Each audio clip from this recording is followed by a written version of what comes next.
ನೋಡಿ, ಒಬ್ಬ ಅಧಿಕಾರಿಗೆ ವಿಠಲ್ ಮಲೆಕುಡಿಯ ಹಾಗೂ ಲಿಂಗಪ್ಪ ಮಲೆಕುಡಿಯ ಮೇಲೆ ಸುಳ್ಳು UAPA ಕೇಸ್ನ ಹಾಕೋದಕ್ಕೆ ಜಸ್ಟ್ ಒಂದು ಕ್ಷಣ ಸಾಕಾಯ್ತು. ಆದ್ರೆ ಅದೇ ಕೇಸ್ನ ಸುಳ್ಳು ಅಂತ ಪ್ರೂವ್ ಮಾಡ್ಲಿಕ್ಕೆ 12 ವರ್ಷ ಹಿಡಿತು. ಇದು ಇನ್ ದ ಹಿಸ್ಟ್ರಿ ನೀವು ತೆಗೆದು ನೋಡಿದ್ರೆ ಕರ್ನಾಟಕ ಸರ್ಕಾರ ತಗೊಂಡಿರುವಂತಹ one of the worst decision ಇದು. ಇವನಿಂದನೇ ನಮ್ಗಳ ಹೆಸರೆಲ್ಲ ಹೆಡ್ಲೈನ್ಸ್ ಅಲ್ಲಿ ಬರ್ತಾ ಇರೋದು ಅಂತ ಈಗ ಆ ಹುಡುಗನ್ನ ಈ ಅಧಿಕಾರಿಗಳು ಟಾರ್ಗೆಟ್ ಮಾಡ್ತಾರೆ. 5218 ಹೆಕ್ಟರ್ಸ್ ಆಫ್ ಲ್ಯಾಂಡ್, ಅದನ್ನು 30 ಇಯರ್ಸ್ ವರೆಗೂ ಮೈನಿಂಗ್ ಮಾಡ್ಲಿಕ್ಕೆ ಕೊಟ್ಟಿರೋದು. ಐರನ್ ಓರ್ ನ ವರ್ಲ್ಡ್ ಲಾರ್ಜೆಸ್ಟ್ ರಿಸೋರ್ಸಸ್ ಈ ಒಂದು ರೀಜನ್ ಅಲ್ಲೇ ಇದೆ ಅಂತ ಕನ್ಫರ್ಮೇಶನ್ ಕೊಡ್ತಾರೆ. 1975 ಅಲ್ಲಿ ಇರಾನ್ ದೇಶ ಏನ್ ಮಾಡುತ್ತೆ, ನಮ್ ಇಂಡಿಯಾಗೆ ಒಂದು ಆಫರ್ ನ ಕೊಡುತ್ತೆ. And for the first time in Karnataka history ಒಬ್ಬ ಹುಡುಗ ಒಂದು ಕೈಯಲ್ಲಿ ಬೇಡಿಗಳನ್ನ ಹಾಕ್ಸ್ಕೊಂಡು ಇನ್ನೊಂದು ಕೈಯಲ್ಲಿ ಎಕ್ಸಾಮ್ಸ್ ನ ಬರೀತಿರ್ತಾನೆ. ಹಾಗಾಗಿ ಆ ಒಂದು ರೀಜನ್ಗೆ ಕುದುರೆ ಮುಖ ಅಂತ ಹೆಸರು ಬಂತು ಅಂತ ಹೇಳ್ತಾರೆ.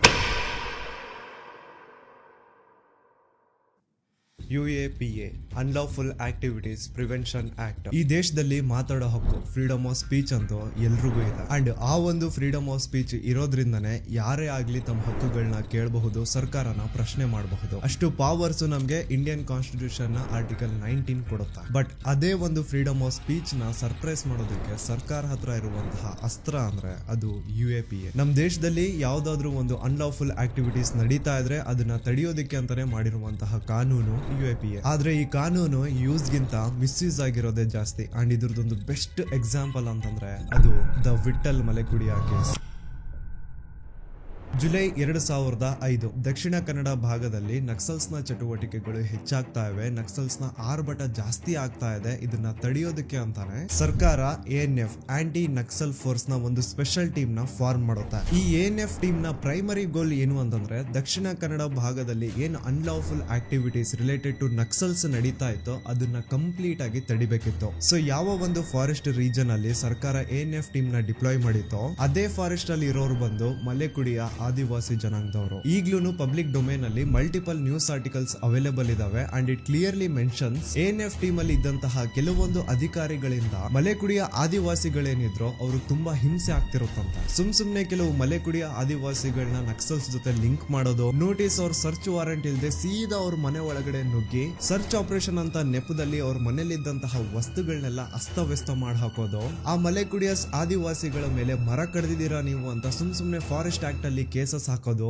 ಆ ಆದಿವಾಸಿಗಳ ಮೇಲೆ ಸ್ಟ್ರಿಕ್ಟ್ ರೆಸ್ಟ್ರಿಕ್ಷನ್ಸ್ ನ ಹಾಕೋದು, ಆ ರೆಸ್ಟ್ರಿಕ್ಷನ್ಸ್ ಏನಾದ್ರು ಫಾಲೋ ಮಾಡಿಲ್ಲ ಅಂತಂದ್ರೆ ಅವ್ರನ್ನ ಸರಿಯಾಗಿ ಹೊಡೆಯೋದು, ಕೆಟ್ಟ ಭಾಷೆಯಲ್ಲಿ ಬೈಯೋದು. ಒಟ್ಟಲ್ಲಿ ANF ಟೀಮ್ ಅಲ್ಲಿ ಇದ್ದಂತಹ ಕೆಲವು ಅಧಿಕಾರಿಗಳಿಂದ ಈ ಆದಿವಾಸಿಗಳಿಗೆ ಸಿಕ್ಕಾಪಟ್ಟೆ ಹರಾಸ್ಮೆಂಟ್ ನ ಫೇಸ್ ಮಾಡ್ಬೇಕಾಗುತ್ತೆ. ಸೊ ಆತರ ANF ಟೀಮ್ ಇಂದ ಸಿಕ್ಕಾಪಟ್ಟೆ ಹರಾಸ್ಮೆಂಟ್ ನ ಫೇಸ್ ಮಾಡಿರುವಂತಹ ಮಲೆಕುಡಿಯಸ್ ನ ಹಳ್ಳಿಗಳಲ್ಲಿ ಕುತ್ಲೂರು ಸಹ ಒಂದು. ಅಂಡ್ ಇದೇ ಒಂದು ಕುತ್ಲೂರು ಗ್ರಾಮಕ್ಕೆ ಬಿಲಾಂಗ್ ಮಾಡೋನು ವಿಠಲ್ ಮಲೆಕುಡಿಯ. ದಕ್ಷಿಣ ಕನ್ನಡ ಡಿಸ್ಟ್ರಿಕ್ಟ್ ಬೆಳ್ತಂಗಡಿ ತಾಲೂಕಿಗೆ ಬಿಲಾಂಗ್ ಮಾಡುವಂತಹ ಆ ಒಂದು ಪುಟ್ಟ ಗ್ರಾಮ ಕುತ್ಲೂರಲ್ಲಿ ಒಂದ್ ಸ್ವಲ್ಪ ಓದಿರೋನು ಅಂತಂದ್ರೆ ವಿಠಲ್ ಮಲೆಕುಡಿಯ ಒಬ್ನೇ. ಸೊ ಇವನ್ಗೆ ಫಾರೆಸ್ಟ್ ಡಿಪಾರ್ಟ್ಮೆಂಟ್ ನ ಕೆಲವು ಅಧಿಕಾರಿಗಳು ಅಥವಾ ANF ಟೀಮ್ ಅಲ್ಲಿ ಇದ್ದಂತಹ ಕೆಲವು ಅಧಿಕಾರಿಗಳು ಊರಿಗೆ ಬಂದಾಗ ಅಲ್ಲಿ ಊರಿನ ಜನರ ಜೊತೆ ಆ ಅಧಿಕಾರಿಗಳು ಮಿಸ್ಬಿಹೇವ್ ಮಾಡೋದನ್ನ ನೋಡಿ ಸಿಟ್ಟು ಬರುತ್ತಾ. ನೀವ್ ಯಾಕೆ ಈ ತರ ನಮ್ಮೂರಿನ ಜನರ ಜೊತೆ ಮಿಸ್ಬಿಹೇವ್ ಮಾಡ್ತಿದ್ದೀರಾ, ಅವ್ರಿಗೆ ಯಾಕೆ ಹರಾಸ್ಮೆಂಟ್ ಮಾಡ್ತಿದ್ದೀರಾ ಅಂತ ಪ್ರಶ್ನೆ ಕೇಳ್ತಾನೆ. ಸೊ ಇವನು ಆ ಅಧಿಕಾರಿಗಳಿಗೆ ಲಾಜಿಕಲ್ ಆಗಿ ಪ್ರಶ್ನೆ ಕೇಳ್ತಾನೆ, ಅವ್ರಿಗೆ ತಿರುಗ್ ಬೀಳ್ತಾನೆ. 23 ವರ್ಷದ ಹುಡುಗ ಈ ವಿಠಲ್ ಮಲೆಕುಡಿಯಾಗೆ ಮೀಡಿಯಾದಲ್ಲಿ ಒಂದಿಬ್ರು ಪರಿಚಯ ಆಗ್ತಾರೆ. ಊರಲ್ಲಿ ಇಫ್ ಇನ್ ಕೇಸ್ ಏನಾದ್ರು ಯಾವ್ದಾದ್ರು ಒಬ್ಬ ANF ಟೀಮ್ ನ ಅಧಿಕಾರಿ ಬಂದು ಊರಿನ ಜನರ ಜೊತೆ ಮಿಸ್ಬಿಹೇವ್ ಮಾಡೋದು ಅಥವಾ ಆ ಮಲೆಕುಡಿಯ ಆದಿವಾಸಿಗಳಲ್ಲಿ ಸುಮ್ನೆ ಯಾರನ್ನಾದ್ರೂ ಅರೆಸ್ಟ್ ಮಾಡಿ ಕರ್ಕೊಂಡು ಹೋಗೋದು, ಅವ್ರ ಮೇಲೆ ಫೇಕ್ ಕೇಸ್ ಹಾಕೋದು, ಅರೆಸ್ಟ್ ಆಗಿರುವಂತಹ ವ್ಯಕ್ತಿಯ ಫ್ಯಾಮಿಲಿ ಅವ್ರಿಗೆ ಹರಾಸ್ ಮಾಡೋದು, ಈ ತರ ಏನಾದ್ರು ಆ ಅಧಿಕಾರಿಗಳು ಅನ್ಲಾಫುಲ್ ಆಗಿ ನಡ್ಕೊಂಡ್ರೆ ಅದನ್ನ ಈ ಹುಡುಗ ಇಮಿಡಿಯೇಟ್ ಆಗಿ ಮೀಡಿಯಾದವ್ರಿಗೆ ತಿಳಿಸಿ ನೆಕ್ಸ್ಟ್ ದಿನ ಅದೇ ಹೆಡ್ಲೈನ್ಸ್ ಆಗೋ ತರ ಮಾಡ್ತಿದ್ದ. ಸೊ ಇಷ್ಟು ದಿನ ಕಾಡಿನ ಮಧ್ಯ ANF ಟೀಮ್ ನ ಕೆಲವು ಅಧಿಕಾರಿಗಳು ಆ ಮಲೆಕುಡಿಯ ಆದಿವಾಸಿಗಳ ಮೇಲೆ ಏನೇ ದೌರ್ಜನ್ಯ ಮಾಡಿದ್ರು ಅದು ಹೊರಗಿನ ಪ್ರಪಂಚಕ್ಕೆ ಗೊತ್ತೇ ಆಗ್ತಿರ್ಲಿಲ್ಲ. ಬಿಕಾಸ್ ಮಲೆಕುಡಿಯ ಆದಿವಾಸಿಗಳಿಗೂ ಹೊರಗಿನ ಪ್ರಪಂಚದ ಜೊತೆ ಅಷ್ಟೇನ್ ಕನೆಕ್ಷನ್ಸ್ ಇರ್ಲಿಲ್ಲ. ಹಾಗಿದ್ದಾಗ ಮತ್ತೆ ಅವ್ರ ಜೊತೆ ಆಗ್ತಿರುವಂತಹ ಅನ್ಯಾಯನ ಹೇಗ್ ಹೇಳ್ಕೊಳ್ಳೋರು? ಅದು ಏನೋ ವಿಠಲ್ ಮಲೆಕುಡಿಯ ಸ್ವಲ್ಪ ಓದಿರೋನು, ಸ್ವಲ್ಪ ತಿಳ್ಕೊಂಡಿರೋನು ಅಂತ ಅವನ್ ಮೂಲಕ ಹೊರಗಿನ ಪ್ರಪಂಚಕ್ಕೆ ರಿಯಾಲಿಟಿ ಏನು ಅಂತ ಗೊತ್ತಾಗ್ತಾ ಇತ್ತು. ಸೊ ಹಾಗಾಗಿ ಈಗ ANF ಟೀಮ್ ನ ಕೆಲವ್ರು ವಿಠಲ್ ಮಲೆಕುಡಿಯ ಬಿಟ್ಟಂಗೆಲ್ಲ ಅತಿ ಆಯ್ತು ಇವನಿಂದನೇ ನಮ್ಗಳ ಹೆಸರೆಲ್ಲ ಹೆಡ್ಲೈನ್ಸ್ ಅಲ್ಲಿ ಬರ್ತಾ ಇರೋದು ಅಂತ ಈಗ ಆ ಹುಡುಗನ್ನ ಈ ಅಧಿಕಾರಿಗಳು ಟಾರ್ಗೆಟ್ ಮಾಡ್ತಾರೆ ಅಂಡ್ ಹೇಗಾದ್ರೂ ಮಾಡಿ ಇವನ್ನ ಯಾವ್ದಾದ್ರು ಒಂದು ಕೇಸಲ್ಲಿ ಸಿಗ್ಹಾಕ್ಸ್ಬೇಕು ಅಂತ ಟ್ರೈ ಮಾಡ್ತಾರೆ ಅಂಡ್ ಅವ್ರು ಅದರಲ್ಲಿ ಸಕ್ಸಸ್ ಆಗ್ತಾರೆ ಕೂಡ. 3 ಮಾರ್ಚ್ 2012 ಅಧಿಕಾರಿಗಳ ಒಂದು ಟೀಮ್ ಹೋಗಿ 23 ವರ್ಷದ ವಿಠಲ್ ಮಲೆಕುಡಿಯ ಹಾಗೂ ಅವನ ತಂದೆ 60 ವರ್ಷದ ಲಿಂಗಪ್ಪ ಮಲೆಕುಡಿಯ ಮೇಲೆ ಸುಳ್ಳು UAPA ಕೇಸ್ ಹಾಕಿ ಅರೆಸ್ಟ್ ಮಾಡ್ತಾರೆ. ಇವರಿಬ್ರು ನಕ್ಸಲ್ಸ್ ಆಕ್ಟಿವಿಟೀಸ್ ಅಲ್ಲಿ ಇನ್ವಾಲ್ವ್ ಇದಾರೆ, ಇವ್ರಿಗೂ ನಕ್ಸಲ್ಸ್ಗೂ ಏನೋ ಸಂಬಂಧ ಇದೆ ಅನ್ನುವಂತಹ ಒಂದು ಡೌಟ್ ಮೇಲೆ ಇವ್ರನ್ನ ಅರೆಸ್ಟ್ ಮಾಡ್ತಾರೆ. ಈ ಅಥಾರಿಟೀಸ್ UAPA ಆಕ್ಟ್ ನ ಎಷ್ಟು ಚೆನ್ನಾಗಿ ಮಿಸ್ಯೂಸ್ ಮಾಡ್ಕೊಳ್ತಾರೆ ಅಂದ್ರೆ ಅವ್ರಿಗೇನಾದ್ರೂ ಯಾರ ಮೇಲೆ ಆದ್ರೂ ದ್ವೇಷ ಇದೆ ಅಂತಂದ್ರೆ ಜಸ್ಟ್ UAPA ಕೇಸ್ ಹಾಕಿದ್ರೆ ಸಾಕು, without bail without court trial ಎಷ್ಟು ದಿನ ಬೇಕಿದ್ರು ಅವ್ರನ್ನ ಲಾಕಪ್ ಅಲ್ಲಿ ಇಟ್ಕೊಂಡು ಸರಿಯಾಗಿ ಚಿತ್ರಹಿಂಸೆ ಕೊಡಬಹುದು. ಅಂಡ್ ಅದೇ ಆಗಿದ್ದು ವಿಠಲ್ ಮಲೆಕುಡಿಯ ಕೇಸಲ್ಲಿ. ಜಸ್ಟ್ ಬಿಕಾಸ್ ಮಲೆಕುಡಿಯ ಆದಿವಾಸಿಗಳ ಮೇಲೆ ಕೆಲವು ಅಧಿಕಾರಿಗಳು ಮಾಡ್ತಿದ್ದಂತಹ ದೌರ್ಜನ್ಯನ ಅವನು ಹೊರಗೆ ಹಾಕ್ದ ಅನ್ನುವಂತಹ ಕಾರಣಕ್ಕೆ ಅವನ ಮೇಲೆ ಅವನ ತಂದೆ ಮೇಲೆ ಸುಳ್ಳು ಕೇಸ್ ಹಾಕಿ ಸುಮಾರು 125 ದಿನದವರೆಗೂ ಲಾಕಪ್ ಅಲ್ಲೇ ಇಟ್ಕೊಂಡು ಚಿತ್ರ ಹಿಂಸೆ ಕೊಡ್ತಾರ. ಇವರಿಬ್ರು ಅಂದ್ರೆ ವಿಠಲ್ ಮಲೆಕುಡಿಯ ಆಗ್ಲಿ ಅಥವಾ ಲಿಂಗಪ್ಪ ಮಲೆಕುಡಿಯ ಆಗ್ಲಿ ಇವರಿಬ್ಬರದು ನಕ್ಸಲ್ಸ್ ಜೊತೆ ಯಾವುದೇ ಸಂಬಂಧ ಇರ್ಲಿಲ್ಲ. ಲೇಟರ್ ಆನ್ ಅದು ಕೋರ್ಟ್ ಅಲ್ಲಿ ಪ್ರೂವ್ ಕೂಡ ಆಗುತ್ತೆ. ಬಟ್ ಇವರಿಬ್ರು ಮೇಲೆ ಒಂದು ಸುಳ್ಳು ಕೇಸ್ ಹಾಕಿ ಇವ್ರಿಗೆ ನಕ್ಸಲ್ಸ್ ಜೊತೆ ಲಿಂಕ್ ನ ತೋರಿಸೋದಕ್ಕೆ ಸುಳ್ಳು ಸಾಕ್ಷಿನ ಹುಟ್ಟಾಕ್ತಾರೆ. ಅಂಡ್ ಲಿಟ್ರಲಿ ನೀವು ನಂಬಲ್ಲ, ಕೋರ್ಟ್ ಕೇಳುತ್ತೆ ಅಧಿಕಾರಿಗಳಿಗೆ ಲೈಕ್ ನೀವು ಯಾವ ಒಂದು ಬೇಸಿಸ್ ಮೇಲೆ ಇವರಿಬ್ರು ಮೇಲೆ UAPA ಕೇಸ್ ನ ರಿಜಿಸ್ಟರ್ ಮಾಡಿದ್ರಿ ಅಂತ. ಅಂಡ್ ಆಗ ಆ ಅಧಿಕಾರಿಗಳು ಎವಿಡೆನ್ಸ್ ನ ಸಬ್ಮಿಟ್ ಮಾಡ್ತಾರೆ. ಅಂಡ್ ಆ ಎವಿಡೆನ್ಸ್ ಅಲ್ಲಿ ಏನಿತ್ತು ಗೊತ್ತಾ, ಜಾತ್ರೆಯಲ್ಲಿ ತಗೊಂಡಿರುವಂತಹ ಒಂದು ಬೈನಾಕ್ಯುಲರ್, ಕಿಚನ್ ಅಲ್ಲಿ ಯೂಸ್ ಮಾಡುವಂತಹ ಚಾಕು, ಭಗತ್ ಸಿಂಗ್ ಅವರು ಬರೆದಿರುವಂತಹ ಒಂದು ಬುಕ್, ಮನೆಯಲ್ಲಿ 1/4 kg ಎಕ್ಸ್ಟ್ರಾ ಸಕ್ಕರೆ, 1/4 kg ಎಕ್ಸ್ಟ್ರಾ ಟೀ ಪೌಡರ್, ಬಳಕೆ ಮಾಡದೆ ಇಟ್ಟಿರುವಂತಹ ಹೊಸ ಟೀ ಕಪ್ಸ್, ನಮ್ಮೂರಲ್ಲಿ ಸರ್ಕಾರ ಬೇಸಿಕ್ ಫೆಸಿಲಿಟೀಸ್ ನ ಕೊಡೋವರೆಗೂ ನಾವ್ ಯಾರು ಓಟ್ ಹಾಕ್ಬಾರ್ದು ಅಂತ ಬರ್ದಿರುವಂತಹ ಪ್ಯಾಂಪ್ಲೆಟ್ಸ್, ಕರಾವಳಿ ಉಳಿಸಿ ಅಂತ ಹೋರಾಟದ್ದು ಒಂದಿಷ್ಟು ಪ್ಯಾಂಪ್ಲೆಟ್ಸ್. ಇಷ್ಟು ಬಿಟ್ರೆ ವಿಠಲ್ ಮಲೆಕುಡಿಯನ ಮನೆಯಲ್ಲಿ ಅಧಿಕಾರಿಗಳಿಗೆ ಬೇರೆ ಏನು ಸಿಕ್ಕಿರಲ್ಲ. ಆದ್ರೆ ಇಷ್ಟನ್ನೇ ಇಟ್ಕೊಂಡು ನಕ್ಸಲ್ಸ್ ಜೊತೆ ಲಿಂಕ್ ಮಾಡಿ ಆ ಹುಡುಗನ ಭವಿಷ್ಯ ಹಾಳು ಮಾಡೋದಕ್ಕೆ ನೋಡ್ತಾರೆ ಕೆಲವು ಅಧಿಕಾರಿಗಳು. ಅಲ್ಲ, ಜಸ್ಟ್ ನೀವೇ ಇಮ್ಯಾಜಿನ್ ಮಾಡಿ, ಜಾತ್ರೆಯಲ್ಲಿ ತಗೊಂಡಿರುವಂತಹ ಒಂದು ಬೈನಾಕ್ಯುಲರ್, ಅಡುಗೆ ಮನೆಯಲ್ಲಿ ಯೂಸ್ ಮಾಡುವಂತಹ ಚಾಕು, ಭಗತ್ ಸಿಂಗ್ ಅವರು ಬರ್ದಿರುವಂತಹ ಬುಕ್, 1/4 kg ಎಕ್ಸ್ಟ್ರಾ ಸಕ್ಕರೆ, 1/4 kg ಎಕ್ಸ್ಟ್ರಾ ಟೀ ಪೌಡರ್, ಇಷ್ಟನ್ನೇ ಇಟ್ಕೊಂಡು ನಿಮ್ದು ನಕ್ಸಲ್ಸ್ ಜೊತೆ ಲಿಂಕ್ ತೋರಿಸಿ ನಿಮ್ಮ ಮೇಲೆ ದೇಶದ್ರೋಹದ ಕೇಸ್ ಹಾಕ್ತಾರೆ ಅಂತಂದ್ರೆ is it a joke or what? 125 days ಏನು ವಿಠಲ್ ಮಲೆಕುಡಿಯ ಜೈಲಲ್ಲಿ ಇದ್ನೋ ಆ ಮಧ್ಯದಲ್ಲಿ ಒಂದು ಡಿಗ್ರಿ ಎಕ್ಸಾಮ್ಸ್ ಇರ್ತವೆ. ಪಾಪ ಎಕ್ಸಾಮ್ ಬರೆಯೋದಕ್ಕೆ ಅವನ್ಗೆ ಅವಕಾಶ ಸಿಗ್ಬಾರ್ದು ಅಂತ ಅವನ ಮೇಲೆ ಸುಳ್ಳು ಕೇಸ್ ಹಾಕಿರುವಂತಹ ಅಧಿಕಾರಿಗಳು ತುಂಬಾ ಟ್ರೈ ಮಾಡ್ತಾರೆ. ಬಟ್ ಅಂತೂ ಇಂತೂ ವಿಠಲ್ ಮಲೆಕುಡಿಯಾಗೆ ಎಕ್ಸಾಮ್ ಅಟೆಂಡ್ ಮಾಡೋದಕ್ಕೆ ಕೋರ್ಟ್ ಕಡೆಯಿಂದ ಪರ್ಮಿಷನ್ ಸಿಗುತ್ತೆ.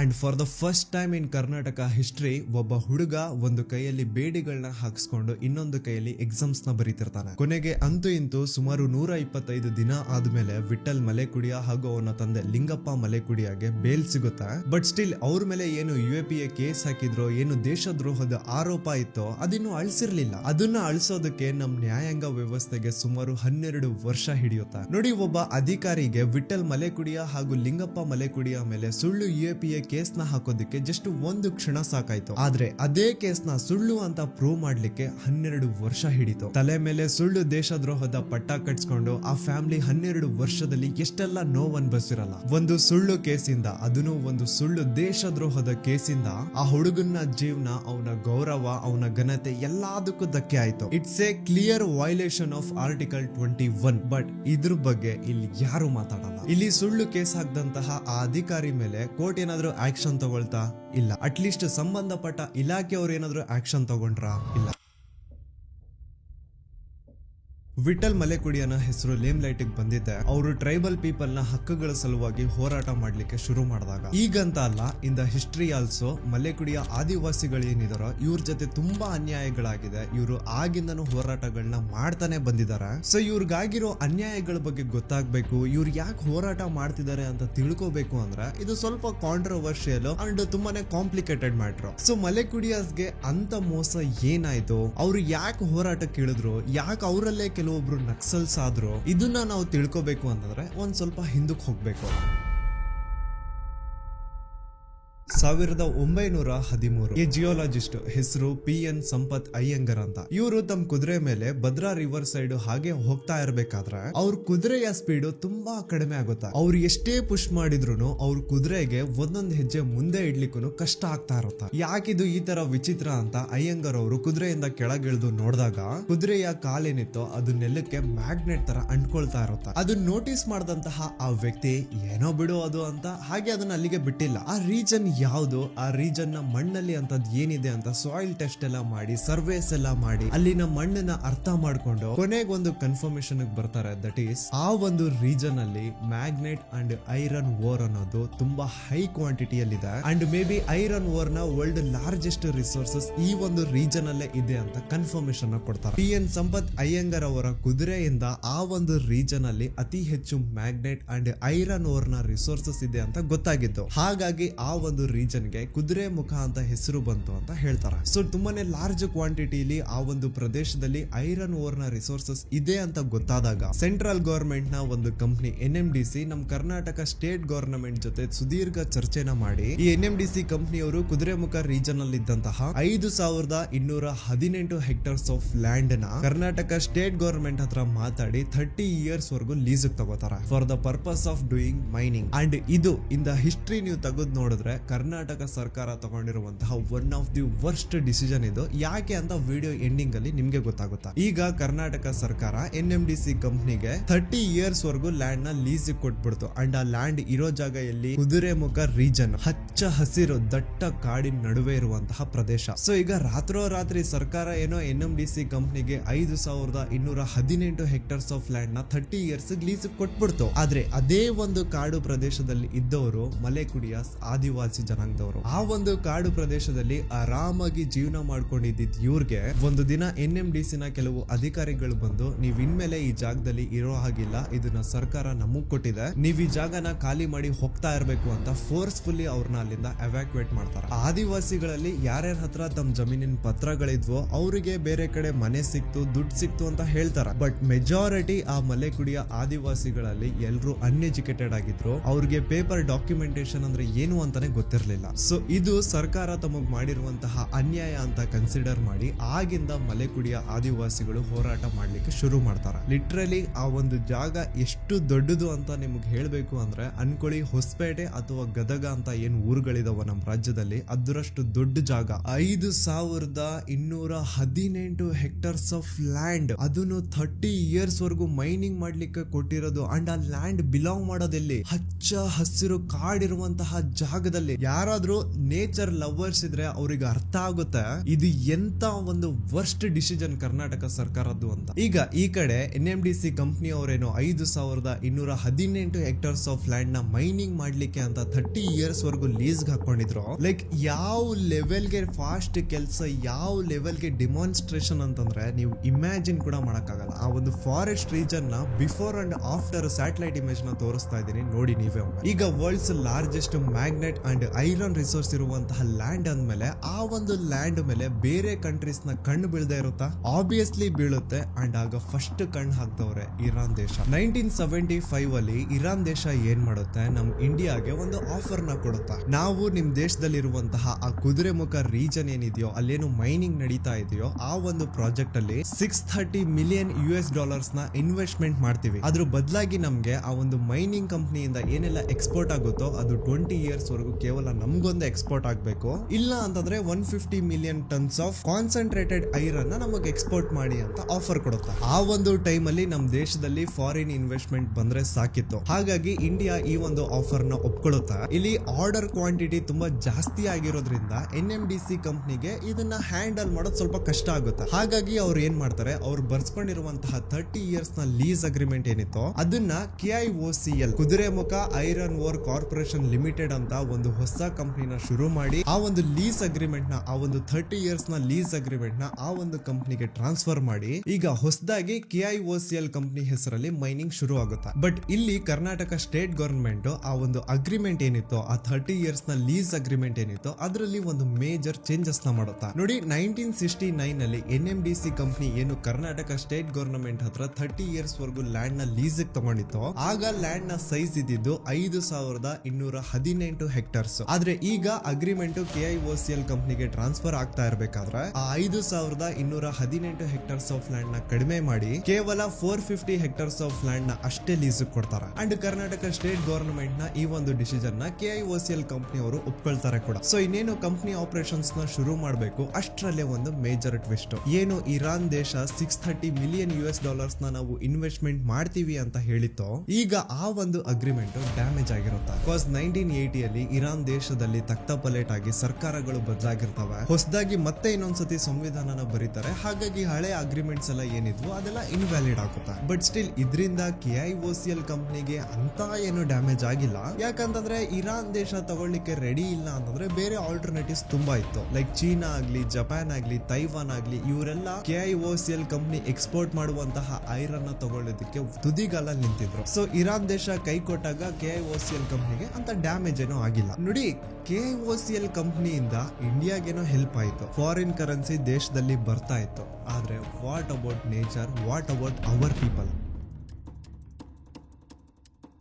ನಾನು ರೀಲ್ಸ್ ಅಲ್ಲಿ ನೋಡಿದೀನಿ, ಸುಮಾರಷ್ಟು ಜನ ಬೈಕರ್ಸ್ ಕುದುರೆಮುಖ ಕಡೆ ರೈಡ್ ಹೋದಾಗ ಆ ಕಂಪ್ನಿನೆಲ್ಲ ತೋರಿಸ್ತಾರೆ, ಅಲ್ಲಿದ್ದಂತಹ ಪರಿಸರನೆಲ್ಲ ತೋರಿಸ್ಬಿಟ್ಟು ವಾವ್ ಎಷ್ಟು ಚೆನ್ನಾಗಿದೆ ಅಂತ ಹೊಗಳ್ತಾರೆ. ಬಟ್ ನಿಮ್ಗೆ ಏನಾದ್ರೂ ಅದೇ Kudremukh company 20-30 years back nature ನ ಎಷ್ಟೆಲ್ಲ ಡ್ಯಾಮೇಜ್ ಮಾಡಿದೆ ಅಂತ ಗೊತ್ತಾದ್ರೆ ಇನ್ನೊಮ್ಮೆ ನೀವು ಕುದುರೆಮುಖ ಕಂಪ್ನಿನ ನೋಡೋ ದೃಷ್ಟಿನೇ ಬದಲಾಗುತ್ತೆ. ಲಿಟ್ರಲಿ ಈ ಕುದುರೆಮುಖ ಕಂಪ್ನಿಯವರು ನಮ್ ವೆಸ್ಟರ್ನ್ ಘಾಟ್ಸ್ ನ ಎಷ್ಟೆಲ್ಲ ಹಾಳು ಮಾಡಿ ಹಾಕ್ತಾರೆ ಅಂದ್ರೆ, ಲೀಸ್ ಅಗ್ರಿಮೆಂಟ್ ಅಲ್ಲಿ ಕರ್ನಾಟಕ ಸರ್ಕಾರ ಕ್ಲಿಯರ್ಲಿ ಮೆನ್ಷನ್ ಮಾಡಿರುತ್ತೆ, ಲೈಕ್ 450 ಹೆಕ್ಟರ್ಸ್ ಆಫ್ ಲ್ಯಾಂಡ್ ಅಲ್ಲಿ ಅಷ್ಟೇ ಮೈನಿಂಗ್ ಮಾಡಬೇಕು ಅಂತ. ಆದ್ರೆ ಇವರು ಆ ಲಿಮಿಟ್ ನ ಕ್ರಾಸ್ ಮಾಡಿ ಫಾರೆಸ್ಟ್ ರೀಜನ್ ಅಂತಾನು ಸಹ ನೋಡ್ದೆ ಎಷ್ಟೋ ನೂರಾರು ಮರಗಿಡಗಳನ್ನ ಕಡ್ದು ಹಾಕ್ತಾರೆ. And total 2600 hectares of land ಅಲ್ಲಿ ಮೈನಿಂಗ್ ಮಾಡ್ತಾರೆ. ಅಷ್ಟೇ ಅಲ್ಲ, ಆ ಫ್ಯಾಕ್ಟರಿ ಒಳಗಡೆ ಏನೆಲ್ಲ ವೇಸ್ಟ್ ಜನರೇಟ್ ಆಗ್ತಾ ಇರುತ್ತೋ ಅದನ್ನ ಸೀದಾ ತಗೊಂಡ್ ಹೋಗಿ ನದಿ ನೀರಲ್ಲಿ ಡಂಪ್ ಮಾಡಿ ಆ ನದಿ ನೀರ್ನು ಸಹ ಪೊಲ್ಯೂಟ್ ಮಾಡ್ತಾ ಇರ್ತಾರೆ. ಇವ್ರಿಗೆ ಮೈನಿಂಗ್ ಮಾಡೋದಕ್ಕೆ ಈಸಿ ಆಗ್ಲಿ, ನೆಲ ತೋಡೋದಕ್ಕೆ ಈಸಿ ಆಗ್ಲಿ ಅಂತ ನೆಲಕ್ಕೆನೆ ವಿಷ ಹಾಕಿ ಆ ನೆಲ ತನ್ನ ಫಲವತ್ತತೆನ ಕಳ್ಕೊಳ್ಳೋ ತರ ಮಾಡ್ತಾರೆ. ಅಷ್ಟೇ ಅಲ್ಲ, ಪರಿಸರಕ್ಕೆ ತುಂಬಾನೇ ಡೇಂಜರಸ್ ಆಗಿರುವಂತಹ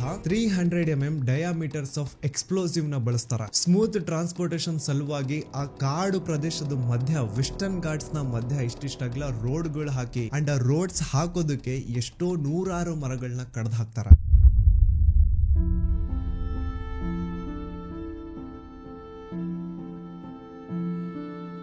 ಆ ಐರನ್ ಬಂದು ಗಟ್ಟಿಯಾಗಿ ಕಲ್ಲಾಗಿ ಹೋಗಿದೆ, ಗುಂಡಿನೇ ಇಲ್ಲ. ಈಗೇನಾಗಿದೆ, ನಮಗೆ ಹೊಳೆ ಪಕ್ಕದಲ್ಲಿ ಬರ್ತಕ್ಕಂಥದ್ದು ಈ ಗಣಿಗಾರಿಕೆ ಮಡ್ಡು ಬಂದು ಅದು ಗುಂಡಿ ಹೊಳೆ ನೀಗಿಬಿಟ್ಟು ಆಚೆ ಪಕ್ಕ ಈಚೆ ಪಕ್ಕ ಒಳಗೆ ಹೋಗುವಂಥ ದಾರಿನೇ ಕಮ್ಮಿಯಾಗಿ ಹೋಗಿದೆ. ಆದ್ದರಿಂದ ಭೂಮಿ ಮೇಲೆ ಬಿದ್ದು ಹರಿದೋಗ್ಲಿಕ್ಕೆ ಕಾರಣ ಬರ್ಬೋದು.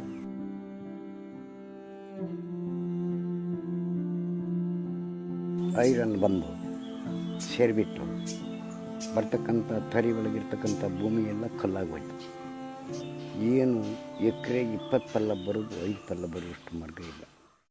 ಲಿಟ್ರಲಿ ಕಾಡು ಅಂತಾನು ಸಹ ನೋಡ್ದೆ ಹೆಂಗೆಲ್ಲ ಎಕ್ಸ್ಪ್ಲಾಯ್ಟ್ ಮಾಡೋದಕ್ಕೆ ಸಾಧ್ಯ ಆಗುತ್ತೋ ಹಂಗೆಲ್ಲ ಎಕ್ಸ್ಪ್ಲಾಯ್ಟ್ ಮಾಡಿ ಹಾಕ್ತಾರ. ಅಂಡ್ ಈ ಕಂಪ್ನಿ ಅವರ ಇದೆಲ್ಲ ಅನ್ಆಥರೈಸ್ಡ್ ಆಕ್ಟಿವಿಟೀಸ್ ನ ಹೊರಗೆ ಹಾಕ್ತಿದ್ದೆ ಮಲೆಕುಡಿಯ ಆದಿವಾಸಿಗಳು. ಸೊ ಅವರಲ್ಲೇ ಆ ಕಂಪ್ನಿಯ ಅಕ್ಕಪಕ್ಕನೇ ಇರೋರು, ಹಂಗಾಗಿ ಅವರು ಪ್ರತಿಯೊಂದನ್ನ ನೋಟಿಸ್ ಮಾಡ್ತಾ ಇದ್ರು. ದೆನ್ ಏನಾಗುತ್ತೆ, ಸಡನ್ಲಿ ಒಂದು ದಿನ 1987 ಅಲ್ಲಿ ಕರ್ನಾಟಕ ಸರ್ಕಾರ ಸೊ ಆ ಒಂದು ಕುದುರೆಮುಖ ರೀಜನ್ ನ ನ್ಯಾಷನಲ್ ಪಾರ್ಕ್ ಅಂತ ಕನ್ಸಿಡರ್ ಮಾಡಿ ಆ ಪ್ರದೇಶದಲ್ಲಿ ಇದ್ದಂತಹ ಸುಮಾರು 60 ಹಳ್ಳಿಗಳು, ಅಗೇನ್ ಮಲೆಕುಡಿಯ ಆದಿವಾಸಿಗಳಿಗೆ ಬಿಲಾಂಗ್ ಮಾಡುವಂತಹ 60 ಹಳ್ಳಿಗಳನ್ನ ಖಾಲಿ ಮಾಡಿಸ್ತಾರ. ಈಗ ನಮ್ ರಿಸರ್ಚ್ ಪ್ರಕಾರ ನಮ್ಗೆ ಅರ್ಥ ಆಗಿದ್ದು ಏನು ಅಂದ್ರೆ, ಸರ್ಕಾರಕ್ಕೆ ಕುದುರೆಮುಖ ರೀಜನ್ ನ ನ್ಯಾಷನಲ್ ಪಾರ್ಕ್ ಆಗಿ ಕನ್ವರ್ಟ್ ಮಾಡುವಂತಹ ನೆಸೆಸಿಟಿ ಸಡನ್ಲಿ ಯಾಕೆ ಬಂತು? ಮೇ ಬಿ ಒಂದು KIOCL ಕಂಪನಿ ಏನು ಅನ್ಆಥರೈಸ್ಡ್ ಆಕ್ಟಿವಿಟೀಸ್ ನ ನಡೆಸ್ತಾ ಇತ್ತು ಅದನ್ನ ಸ್ಟ್ರಿಕ್ಟ್ಲಿ ಮಾನಿಟರ್ ಮಾಡೋದಕ್ಕೆ ಇರಬಹುದು. ಇಲ್ಲ ಅಂದ್ರೆ ಇನ್ನೊಂದು ಆ ಒಂದು ರೀಜನ್ ಇಂದ ಮಲೆಕುಡಿಯ ಆದಿವಾಸಿಗಳನ್ನ ಓಡಿಸ್ಲಿಕ್ಕೆ ಅಂತಾನೆ ಅದನ್ನ ನ್ಯಾಷನಲ್ ಪಾರ್ಕ್ ಆಗಿ ಮಾಡಿದ್ರ ಅಂತ ಕ್ವಶನ್ ಬರುತ್ತಾ. ಈ ಕ್ವಶನ್ ನಮ್ಗೆ ಯಾಕೆ ಬಂತು ಅಂತಂದ್ರೆ,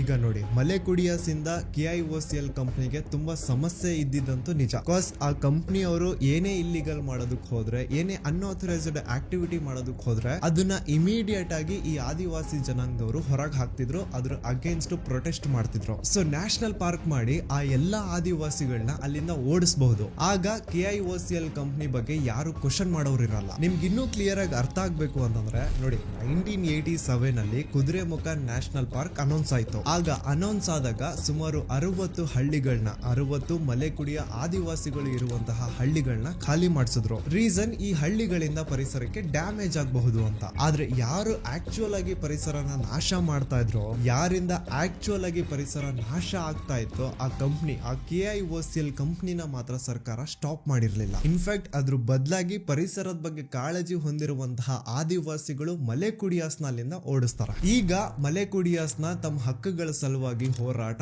ಇನ್ನೂ ಜೋರಾಗುತ್ತೆ. ಒಂದು ಕಡೆ ಆದಿವಾಸಿಗಳನ್ನ ಕಾಡಿಂದ ಓಡಿಸ್ತಾರೆ, ಇನ್ನೊಂದು ಕಡೆ ಯಾರಿಂದ ಆಕ್ಚುಯಲ್ ಆಗಿ ಎನ್ವಿರಾನ್ಮೆಂಟ್ ಗೆ ಡ್ಯಾಮೇಜ್ ಆಗ್ತಾ ಇರುತ್ತೋ ಆ ಕಂಪ್ನಿನ ಮಾತ್ರ ನಿಲ್ಸಿರಲ್ಲ. ಹಾಗಾಗಿ ಜನರ ಆಕ್ರೋಶ ಜಾಸ್ತಿ ಆಗುತ್ತೆ. ಆಗ ನಿರಂತರ ಹೋರಾಟಗಳಿಂದ ಫಾರ್ಮ್ ಆಗಿದ್ದೆ ಕರ್ನಾಟಕ ವಿಮೋಚನಾ ರಂಗ. 1991 ನಲ್ಲಿ ಅಷ್ಟೊತ್ತಿಗೆ ಆಲ್ರೆಡಿ ರಾಷ್ಟ್ರೀಯ ಉದ್ಯಾನವನ ಅಂತ ಕನ್ಸಿಡರ್ ಆಗಿ ಹಳ್ಳಿಗಳನ್ನೆಲ್ಲ ಖಾಲಿ ಮಾಡಿಸಿರ್ತಾರೆ. ಅಂಡ್ ಅದನ್ನ ಅಡ್ವಾಂಟೇಜ್ ಆಗಿ ತಗೊಂಡು KIOCL ಏನ್ ಮಾಡುತ್ತೆ, ಆ ರೀಜನ್ ಅಲ್ಲಿ ಇದ್ದಂತಹ ಲಾಖ್ಯಾ ಡ್ಯಾಮ್ ನ ತಡೆಗೋಡೆಗಳು ಏನಿದ್ವೋ ಅದನ್ನ 35 ಮೀಟರ್ಸ್ ಅಷ್ಟು ಹೈಟ್ ಜಾಸ್ತಿ ಮಾಡ್ತಾರೆ. ಆ ತಡೆಗೋಡೆಯ ಹೈಟ್ ನ ಜಾಸ್ತಿ ಮಾಡ್ಲಿಕ್ಕೆ ಇವ್ರು ಯಾವುದೇ ಗೌರ್ಮೆಂಟ್ ಇಂದ ಪರ್ಮಿಷನ್ ತಗೊಂಡಿರ್ಲಿಲ್ಲ, ಯಾವುದೇ ಇಲಾಖೆಯವರಿಂದನೂ ಪರ್ಮಿಷನ್ ತಗೊಂಡಿರ್ಲಿಲ್ಲ. It was completely a unauthorized activity. ಇದನ್ನ KV-ರನ್ ಸಂಘಟನೆಯವರು ತೀವ್ರವಾಗಿ ಖಂಡಿಸ್ತಾರೆ. ಸೊ ಈ ಹೋರಾಟಗಳಲ್ಲಿ, ಈ ಆದಿವಾಸಿಗಳ ಹಕ್ಕು ಸಲುವಾಗಿ ಹೋರಾಟಗಳಲ್ಲಿ ಅದು ಹೆಂಗೋ ಗೊತ್ತಿಲ್ಲ, ಆದ್ರೆ ಕೇರಳನ ಒಬ್ಬ ನಕ್ಸಲ್ ಸಾಕೇತ್ ರಾಜನ್ ಜಾಯಿನ್ ಆಗ್ತಾನೆ. ಅಂಡ್ ಬರ್ತಾ ಬರ್ತಾ ಸಾಕೇತ್ ರಾಜನ್ ಈ ಹೋರಾಟಗಳ ಲೀಡರ್ ಆಗ್ತಾನೆ. ಬಟ್ ಸರ್ಪ್ರೈಸಿಂಗ್ಲಿ ಅಥಾರಿಟೀಸ್ ಗೆ ಸಾಕೇತ್ ರಾಜನ್ ನ ರಿಯಾಲಿಟಿ ಬಗ್ಗೆ ಗೊತ್ತೇ ಆಗಲ್ಲ. KV-ರನ್ ಸಂಘಟನೆ ಹಿಂದೆ ನಕ್ಸಲ್ಸ್ ನ ಡೈರೆಕ್ಟ್ ಕೈವಾಡ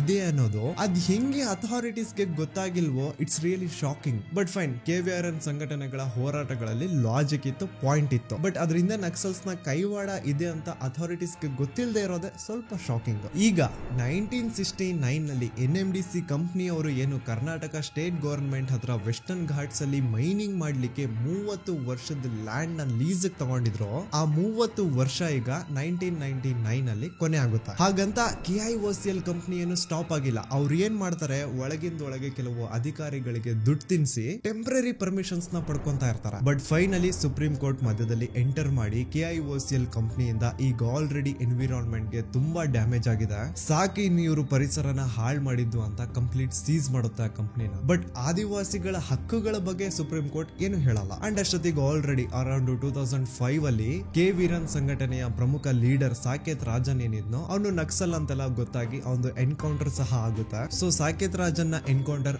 ಆದ್ಮೇಲೆ ಅವನ್ ಪ್ಲೇಸ್ ಬರೋದೆ ವಿಕ್ರಮ್ ಗೌಡ. ವಿಕ್ರಮ್ ಗೌಡನು ಮಲೆಕುಡಿಯಾಸ್ನ ಹಕ್ಕುಗಳ ಸಲುವಾಗಿ ಏನ್ ಹೋರಾಟಗಳು ನಡೀತಾ ಇದ್ವೋ ಅದರಲ್ಲಿ ಆಕ್ಟಿವ್ಲಿ ಪಾರ್ಟಿಸಿಪೇಟ್ ಮಾಡೋನು. ಆದ್ರೆ ನಾವು ಬರೀ ಬಾಯಿ ಮಾತಲ್ಲಿ ನ್ಯಾಯ ಕೇಳಿದ್ರೆ ಈ ಕುರುಡು ಸರ್ಕಾರಕ್ಕೆ ನಮ್ ಧ್ವನಿ ಯಾವತ್ತಿಗೂ ಕೇಳಿಸಲ್ಲ ಅಂತ ವಿಕ್ರಮ್ ಗೌಡ ಗನ್ ಹಿಡಿದು ಅವನು ಬೇರೆನೆ ಹೋರಾಟ ಶುರು ಆಗುತ್ತೆ. ಈಗ ಕುದುರೆಮುಖ ಕಂಪ್ನಿಯನ್ನು ಸೀಸ್ ಆಯ್ತು. ಬಟ್ ಅದು ಈಗ ಆಲ್ರೆಡಿ ಎನ್ವಿರಾನ್ಮೆಂಟ್ ಗೆ ಮಾಡಿರುವಂತಹ ಡ್ಯಾಮೇಜ್ ಎಷ್ಟು, ಅದನ್ನ ಹೇಗ್ ರಿಕವರಿ ಮಾಡಬೇಕು, ಆದಿವಾಸಿಗಳ ಸಮಸ್ಯೆ ಏನು, ಅವ್ರ ಸಮಸ್ಯೆಗೆ ಪರಿಹಾರ ಏನು, ಇದನ್ನ ಅರ್ಥ ಮಾಡ್ಕೊಳ್ಳಿಕ್ಕೆನೆ ಕರ್ನಾಟಕ ಸರ್ಕಾರ ಒಂದು ಕಮಿಟಿನ ಕೂರಿಸುತ್ತೆ. ಅಂಡ್ ಆ ಕಮಿಟಿಯ ಹೆಸರೇ ಕಸ್ತೂರಿ ರಂಗನ್ ಕಮಿಟಿ. ಸೊ ಎಲ್ಲಾ ಸಮಸ್ಯೆಗಳನ್ನ ತುಂಬಾ ಡೀಟೇಲ್ಡ್ ಆಗಿ ಸ್ಟಡಿ ಮಾಡಿ ಈ ಕಸ್ತೂರಿ ರಂಗನ್ ಕಮಿಟಿ 2013 ನಲ್ಲಿ ಒಂದು ವರದಿನ ಕೊಡುತ್ತೆ. And it clearly mentioned already KIOCL Kudremukh ಕಂಪ್ನಿಯಿಂದ ಎನ್ವಿರಾನ್ಮೆಂಟ್ ಗೆ, ಪರಿಸರಕ್ಕೆ ತುಂಬಾ ಹಾನಿಯಾಗಿದೆ. ಅದನ್ನ ರಿಕವರ್ ಮಾಡಬೇಕು ಅಂದ್ರೆ ತುಂಬಾ ಕಷ್ಟ. ನಾವೊಂದು ಪ್ರಯತ್ನ ಪಡಬಹುದು. ಪ್ರಯತ್ನ ಹೆಂಗೆ ಅಂತಂದ್ರೆ ಆ ಒಂದು ಪ್ರದೇಶದಲ್ಲಿ ಇನ್ ಮುಂದೆ ಯಾವುದೇ ರೀತಿ ಇಂಡಸ್ಟ್ರಿಗಳು ಬರ್ದೇ ಇರೋ ತರ ನೋಡ್ಕೊಳ್ಳೋದು, ಟ್ರಾನ್ಸ್ಪೋರ್ಟೇಶನ್ ಮೇಲೆ ಹೆವಿ ರಿಸ್ಟ್ರಿಕ್ಷನ್ಸ್ ನ ಹಾಕೋದು,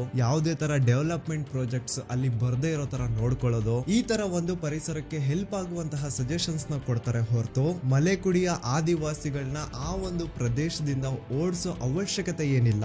ಈಗ ಆಲ್ರೆಡಿ ಏನು ಎನ್ವಿರಾನ್ಮೆಂಟ್ ಡ್ಯಾಮೇಜ್ ಆಗಿರುವಂತಹ ರೀಜನ್ ಇದೆಯೋ ಅಲ್ಲಿಂದ ಅವ್ರನ್ನ ರೀಲೊಕೇಟ್ ಮಾಡಿದ್ರೆ ಆಯ್ತು. But majority of the population ಅವ್ರು ಇರೋ ಕಡೆನೆ ಇರ್ಲಿ, ಅವ್ರನ್ನ ಸ್ವಲ್ಪ ಕಾಡು ಉಳಿಸೋದ್ರ ಬಗ್ಗೆ ಎಜುಕೇಟ್ ಮಾಡಿದ್ರೆ ಸಾಕು ಅಂತ ನಾರ್ಮಲಿ ಈ ತರ ಒಂದು ಅಂಶಗಳನ್ನ ಕಸ್ತೂರಿ ರಂಗನ್ ವರದಿ ಹೊಂದಿರುತ್ತೆ. ಬಟ್ ಮಲೆಕುಡಿಯ ಆದಿವಾಸಿಗಳು ಈ ವರದಿನ ಒಪ್ಪಲ್ಲ, ಅಪೋಸ್ ಮಾಡ್ತಾರೆ. ಮಲೆಕುಡಿಯ ಆದಿವಾಸಿಗಳು ಕಸ್ತೂರಿ ರಂಗನ್ ವರದಿನ ಅಪೋಸ್ ಮಾಡ್ಲಿಕ್ಕೆ ಕಾರಣ ಏನು ಅಂತಂದ್ರೆ ಜೋಸೆಫ್ ಹೋವೆರ್ ಅವ್ರು ಹೇಳ್ತಾರೆ, ಆದಿವಾಸಿ ಆದಿವಾಸಿಗಳಿಗೆ ಕಸ್ತೂರಿ ರಂಗನ್ ವರದಿ ಬಗ್ಗೆ ಸರಿಯಾಗಿ ಎಕ್ಸ್ಪ್ಲೇನ್ ಮಾಡಿಲ್ಲ ಅಂತೆ, ಅವ್ರನ್ನ ತುಂಬಾ ಮಿಸ್ಗೈಡ್ ಮಾಡಿದ್ರಂತ. ಕಸ್ತೂರಿ ರಂಗನ್ ವರದಿನ ಸರ್ಕಾರ ಏನಾದ್ರೂ ಅಪ್ರೂವ್ ಮಾಡ್ಬಿಟ್ರೆ ನೀವು ಮಲೆಕುಡಿಯ ಸಮುದಾಯದವರು, ನೀವು ಆದಿವಾಸಿಗಳು ನಿಮ್ ಜಮೀನ ಹಕ್ಕನ್ನ ಶಾಶ್ವತವಾಗಿ ಕಳ್ಕೊಬಿಡ್ತೀರಾ ಅಂತ ಅವರಲ್ಲಿ ಭಯ ಹುಟ್ಟಿಸ್ತಾರ. ಯಾರು ಕೆಲವು ಕಳ್ಳರು ಪೊಲಿಟಿಷಿಯನ್ಸ್ ಫ್ಯೂಚರ್ ಅಲ್ಲಿ ರೆಸಾರ್ಟ್ ಮಾಡ್ಲಿಕ್ಕೆ ಅಂತ ಆ ಕುದುರೆಮುಖ ರೀಜನ್ ಅಲ್ಲಿ ಲ್ಯಾಂಡ್ ನ ಪರ್ಚೇಸ್ ಮಾಡಿರ್ತಾರ. ಸೊ ಈಗ ಕಸ್ತೂರಿ ರಂಗನ್ ವರದಿನ ಏನಾದ್ರೂ ಸರ್ಕಾರ ಅಪ್ರೂವ್ ಮಾಡ್ಬಿಟ್ರೆ ಇನ್ ಫ್ಯೂಚರ್ ಅಲ್ಲಿ ನೀವು ಅಲ್ಲಿ ಯಾವುದೇ ಡೆವಲಪ್ಮೆಂಟ್ ಪ್ರಾಜೆಕ್ಟ್ಸ್ ನ ಮಾಡ್ಲಿಕ್ಕೆ ಆಗಲ್ಲ. ಸೊ ಅಲ್ಲಿ ರೆಸಾರ್ಟ್ಸ್ ಕಟ್ಸ್ಲಿಕ್ಕೆ ತಗೊಂಡಿರುವಂತಹ ಲ್ಯಾಂಡ್ ಇನ್ನು ವೇಸ್ಟ್ ಅದು. ಹಾಗಾಗಿ ಈ ಕೆಲವು ಕಳ್ಳರು ಪೊಲಿಟಿಷಿಯನ್ಸ್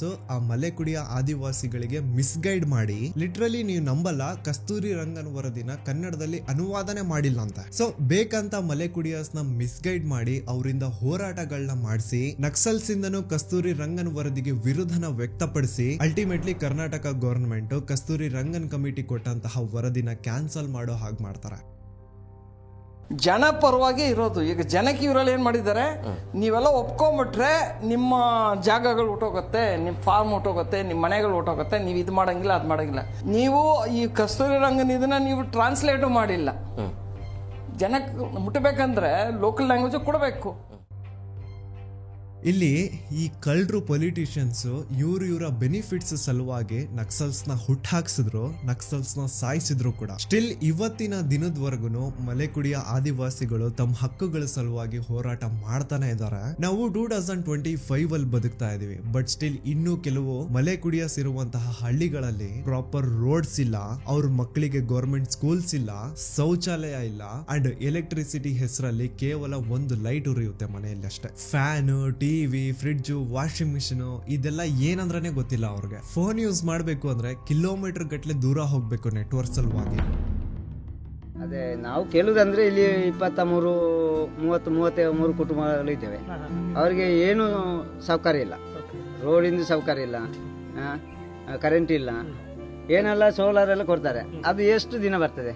ಒಂದು 5 ವರ್ಷ ಬರ್ತದೆ. ಈಗ ಎಲ್ಲ ಕಳಪೆ ಮೆಸ್ಕಾಂನವ್ರು ಕೊಟ್ಟಿದ್ದು ಅದು ಕಳಪೆನೆ, ಇನ್ನೂ ಸಹ ಇಲ್ಲ. ಸೊ ಇದಿಷ್ಟು ದ ಫಾರ್ಗಟನ್ ಟ್ರೈಬ್ ಆಫ್ ಮಲೆಕುಡಿಯಾಸ್ ನ ಕತೆ. ಈ ವಿಡಿಯೋ ಇಷ್ಟ ಆಗಿದ್ರೆ ಇದಕ್ಕೊಂದು ಲೈಕ್ ಕೊಡಿ. ಇದೇ ತರ ನಾನು ಬ್ಯಾಟಲ್ ಆಫ್ ಬೆಳಗಾವಿ, ಯಾಕೆ ಮಹಾರಾಷ್ಟ್ರದವರು ಬೆಳಗಾವಿ ನಮ್ದು ಅಂತ ಕ್ಲೇಮ್ ಮಾಡ್ತಾರೆ, ಪ್ರತಿ ವರ್ಷ ಬೆಳಗಾವಿ ಸಲುವಾಗಿ ಯಾಕೆ ಗಲಾಟೆಗಳಾಗ್ತವೆ ಅನ್ನೋದನ್ನ ಈ ಒಂದು ವಿಡಿಯೋದಲ್ಲಿ ತುಂಬಾ ಕ್ಲಿಯರ್ ಆಗಿ ಎಕ್ಸ್ಪ್ಲೈನ್ ಮಾಡಿದೀನಿ. ನೋಡಿಲ್ಲ ಅಂತಂದ್ರೆ ಇಲ್ಲಿ ಕ್ಲಿಕ್ ಮಾಡಿ ಈಗ ಹೋಗಿ ಆ ವಿಡಿಯೋನ ನೋಡಿ. ನಾನು ನಿಮ್ಮ ದೂತ ಸಮೀರ್ ಎಂಡಿ, ಮತ್ತೆ ಸಿಗ್ತೀನಿ ನೆಕ್ಸ್ಟ್ ವಿಡಿಯೋದಲ್ಲಿ.